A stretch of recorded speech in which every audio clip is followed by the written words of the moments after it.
C'est un sujet très difficile et forcément polémique. C'est pour cela que je vais répondre un peu à la hache en prenant certains raccourcis pour que le mental saisisse la vue d'ensemble de la problématique avant que les émotions ne prennent le dessus. La question «Qui est responsable de la chute?» pose en elle-même problème. La situation actuelle est un peu comme si dans la maison, la nuit, tout d'un coup, la lumière s'éteint et que les personnes plongées dans le noir se cognent dans les meubles et passent leur temps à se demander qui a éteint la lumière plutôt que de se demander comment rallumer la lumière. La question à se poser en urgence est donc plutôt comment on se relève de la chute. Et si on se pose cette question, on se rend vite compte que les peuples kamites, les peuples d'Afrique dits méladodermes, c'est-à-dire à la peau noire, possèdent une bonne partie des réponses. Avant d'expliquer pourquoi, je rappelle le principe de la chute de façon simplifiée. Il y a 10 000 ans environ, les anciens Congos vivaient la séparation, mais se sentaient un avec le monde et pouvaient donc utiliser les énergies de l'étoile à Congo pour créer selon leur volonté.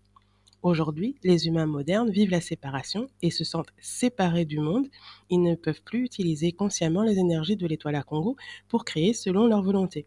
Ils doivent utiliser la force physique et mentale pour transformer le monde autour d'eux. Nous sommes collectivement embourbés dans une mémoire d'impuissance et d'indignité qui accentue le sentiment de séparation. C'est un cercle vicieux. Mais heureusement, ce sentiment est amené à s'estomper doucement puisque nous changeons de cycle. Et en plus, il se trouve que les peuples kamites peuvent accélérer le mouvement de reconnexion parce qu'ils portent trois singularités propres à leur peuple.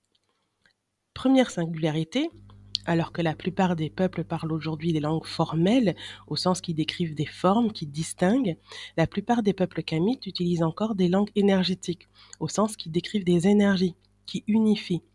En étudiant leur langue et leur très ancienne tradition, ils peuvent plus rapidement que les autres réactualiser les processus énergétiques de création de leurs ancêtres. Deuxième singularité, les peuples kamites ont dans leur corps beaucoup plus de mélanine que les autres. Cette molécule qui rend la peau foncée est supraconductrice. Elle facilite la perception énergétique. Une fois reconditionnés mentalement à l'usage des énergies, les peuples kamites ont une facilité à travailler individuellement et collectivement avec les énergies de l'étoile à Congo et peuvent faire plus facilement nombre que les autres peuples. Troisième singularité, les peuples kamites portent l'ADN qui a le plus récemment pratiqué l'expérience énergétique et ont donc un accès plus direct aux mémoires de coopération et de providence. Ils peuvent donc théoriquement guérir plus rapidement des blessures de la séparation que les autres peuples. Alors, ceci étant dit, j'ai conscience de gonfler la voile de l'orgueil kamite. Mais ce n'est pas du tout mon objectif, bien au contraire, puisque la renaissance est avant tout un travail extrêmement difficile d'acceptation et de pleine conscience.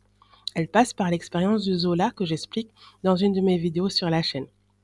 Chaque peuple a bien sûr son rôle et ses défis à jouer, et celui des peuples kamites peut être écrasant, puisqu'il leur faut comprendre et accepter que les peuples qui ont contribué à séparer sont ceux-là même qui permettent aujourd'hui aux peuples kamites d'être ceux qui réunissent.